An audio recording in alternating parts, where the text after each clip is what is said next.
A Kentucky county clerk refusing to issue any marriage licenses in order to avoid giving licenses to same-sex couples. Well, now the clerk is facing a lawsuit on behalf of gay and straight couples, but several clerks across the state are also refusing to comply with the Supreme Court same-sex marriage ruling. They say they're fighting to protect their religious convictions. I think they do have the right to live however they choose, but I do too. I have the same right. How long do you plan to keep this up? As long as I am able.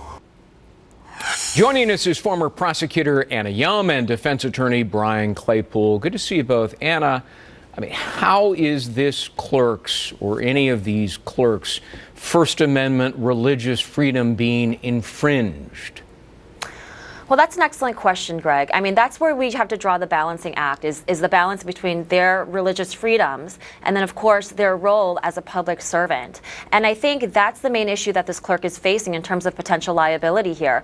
It sounds like she wants to have her cake and eat it too. She wants to keep her job because she's entitled to it and she feels entitled to it. But at the same time, she doesn't want to honor what is now considered the law of the land based upon the recent Supreme Court decision about same-sex marriage licenses. So I think that's the biggest quandary here, is that how is she going to be able to tell her constituents and tell everyone else that this is their right, but I'm not going to do it because I have my own religious freedoms. Not only is she facing potential civil liability as she is right now, but she's also facing potential criminal liability because it is a Class A misdemeanor in the state of Kentucky for official misconduct in the first degree, specifically pertaining to public servants. And in fact, let's put, I believe it's the Attorney General's statement up on the screen right now. Here it is. Any clerk that refuses to issue marriage licenses is opening himself or herself up to potential legal liability and sanctions.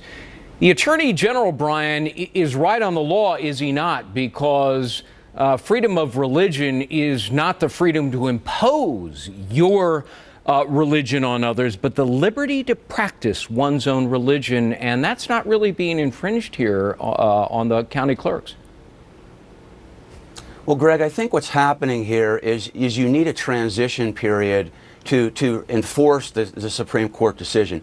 Anytime there's a landmark decision like this, there's a trial period where I believe in this situation, people like city clerks nationwide, other employees of state and local agencies who administer marriage licenses, they need to meet with their employer and be educated on this new law that's come down by the Supreme Court so that they understand that they must follow the law or face repercussions. So in many respects, I think this might be a little bit of an overreaction by the Attorney General. I think it's a little bit of an overreaction by filing the lawsuit.